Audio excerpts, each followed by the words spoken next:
Coulomb's law. So what we're talking about now are electrostatic forces and the force on charges themselves.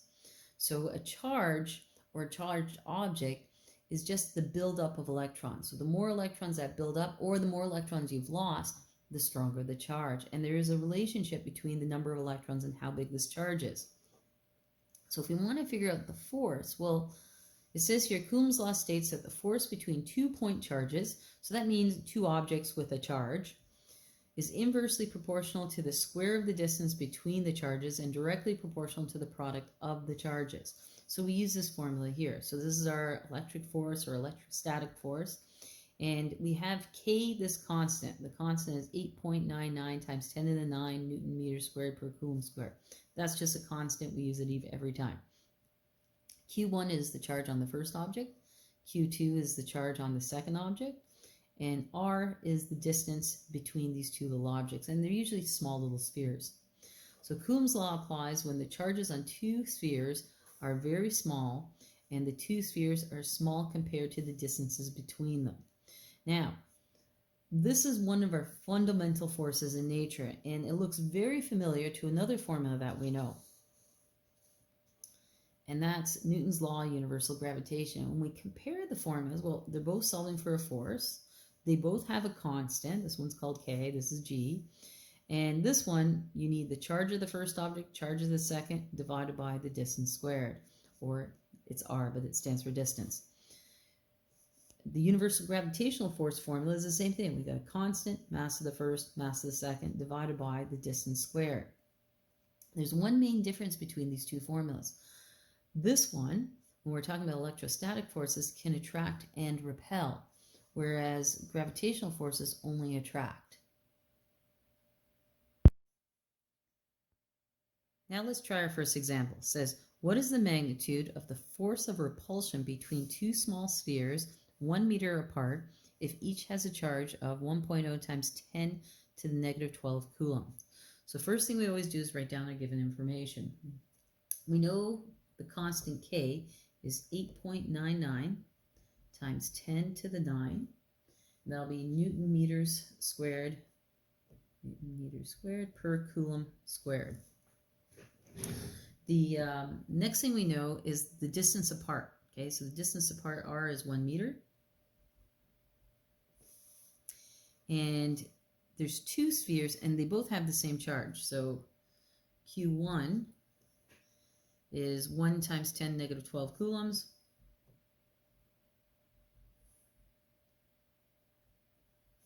And Q2 has the same charge. Next thing you do is you write down your formula, which is Fe. E stands for electrostatic charge, is K Q1 Q2 divided by R squared. Put in our numbers. So K is 8.99 times 10 to the 9. Q1 is 1 times 10 to the negative 12. Q2 is the same charge. All divided by 1 squared. And when you put that in your calculator, you get 8.99 times 10 to the negative 15. Force is measured in newtons. Now, when I look at this question, this has two significant digits, this has two significant digits, so we need to round this to 9.0 times 10 to the negative 15 newtons. Example 2. Identical spheres A, B, C, D, each with a charge of magnitude 5.0 times 10 negative 6 coulombs, are situated at the corners of a square whose sides are 25 meters long. So we have my square here. Each of the sides is 25 centimeters. And it says two diagonally opposite charges are positive. So that means these two are positive, and then the other two diagonals are negative. So they have the same charge, except some are positive, some are negative. The positive ones mean they lost electrons. The negative ones mean they gained electrons. Now, when you have a positive and a negative, that means there's going to be an attractive force of these two. B is going to be attracted towards A. However, A and C have the same charge, so they're repulsive. This one's going to get pushed away. And same thing if I pick D. Well, these two are opposite charges. So A is going to come towards D, C is going to come towards D. However, D and B are opposite, so it's going to be repulsive. It's going to get pushed away. So the plus and the minus only indicate, is it going to be attracted or is it going to push away? So let's start with our given information. So we know what K is. So K is simply 8.99 times 10 to the 9 Newton meter squared per Coulomb squared. We know each of the charges are the same. Some are positive, some are negative. So Q is 5 times 10 to the negative 6 coulombs. And we know some of the distances. So I know the distance of the sides, so R of S for sides is 25 centimeters, which is 0.25. And I need to calculate the diagonal. Well, to do that, that's pretty easy. I'm just going to use Pythagoras' theorem. Because I want to figure out, well, what's the distance of the diagonal? I need that as well because this charge affects this one, and this is symmetric, supposed to be a square. This one affects this one. So if I use Pythagoras' theorem, I know that C squared is equal to A squared plus B squared. So C is equal to the square root of 25 squared plus 25 squared. And I end up with 35 centimeters. So this diagonal is 35 centimeters. So R of the diagonal is 0.35 meters. So now what I want to do is calculate force of the sides. So my force formula is just simply K Q1 Q2 divided by R squared. I'm going to plug in all my numbers. 8.99 times 10 to the 9 times my Q's, which is 5 times 10 to the negative 6. 5 times 10 to the negative 6 divided by the distance apart squared, so 0.25 squared, and I get 3.6 newtons. I also want to calculate my the distance of the diagonal, or my force from the diagonals. So I'm just going to pick a different color. So force of the diagonal, same formula, K Q1 Q2 divided by R squared. 8.99 times 10 to the 9 times 5 times 10 negative 6 times 5 times 10 negative 6 divided by, this time my distance is, if I look at my diagram, 0.35 centimeters. Plug all that into my calculator and I end up with 1.8. So now what I need to do is add them together. So in my diagram, let's do A first. So A is going to have an attractive force from B. So there's an attractive force from B. There's going to be an attractive force from D and a repulsive force from C.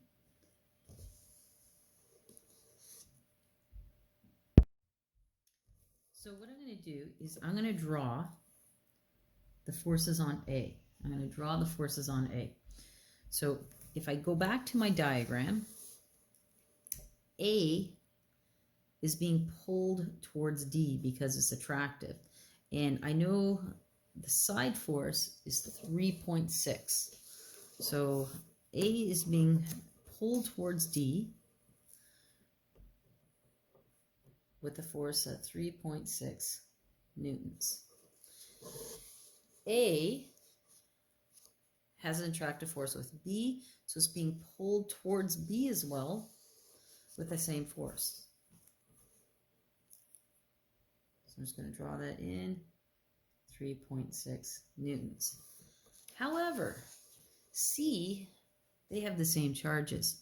So it's repulsive. So A is going to get pushed away from C because they have the same charge. So, and I calculated the one on the diagonal to be 1.8. So it's going to go off on an angle like this at 1.8 newtons. And all I need to do is just simply add these vectors together. So when I add these vectors together, well, it doesn't matter which one I start with. I'm going to start with the one going to the side. So I have my 3.6 going that way. I have 3.6 going straight down. Because they're the same, I know this is an isosceles triangle. And the one that's coming up on the diagonal, which is the 1.8, excuse me, this little angle here must be a 45-degree angle. So there's always a lot of symmetry in these questions. There's a lot of symmetry, and we have to use that to our advantage. So if I add this vector and this vector, I'm going to get my triangle. And let me do that first. So I know I'm just going to look at what's this whole side. Okay, so I want to know this vector plus this vector. Well, this is a right angle triangle. So I know C squared is equal to A squared plus B squared. So C is equal to the square root of 3.6 squared plus 3.6 squared. And I end up with 5.09 newtons. So from here to here is 5.09, but then I have to subtract this little piece here. So I go 5.09, subtract 1.8, and that gives me 3.3. And it's moving towards the center at 45 degrees because, again, this is an isosceles triangle. If those two sides are the same, the angles are the same. I don't have to do any trick to figure that out. So at 45 degrees. So that's the net force on sphere A. Let's try to figure out what the net force is on B. So B's a little different. This one's negative, but because it's still the opposite force to A, there's an attractive force, and also an attractive force to C. B and D have the same charge, so it's going to be repulsive. So when I draw my little diagram, so here's B, and what happens is it's being pushed to the left towards A with 3.6 newtons. It's also being pushed down towards C with a force of 3.6 newtons. And then it's a repulsive force from D, so D is pushing it away at 1.8.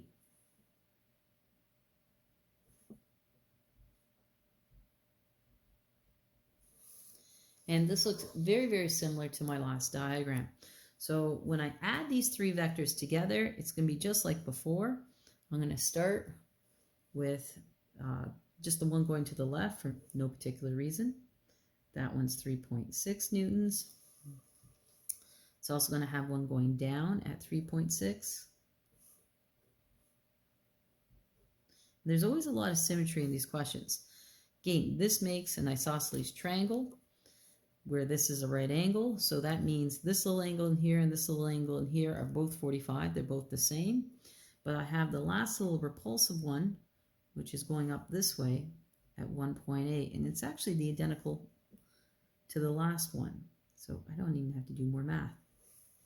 So if I find the total from here to here, that's going to be 509. I'm going to subtract 1.8, and I end up with 3.3 newtons, and the angle in here is 45 degrees towards the center. I'm going to find something exactly the same for C and D.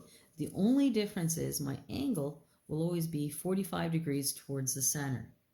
I'm just going to write down 3.3 newtons and 45 degrees towards the center.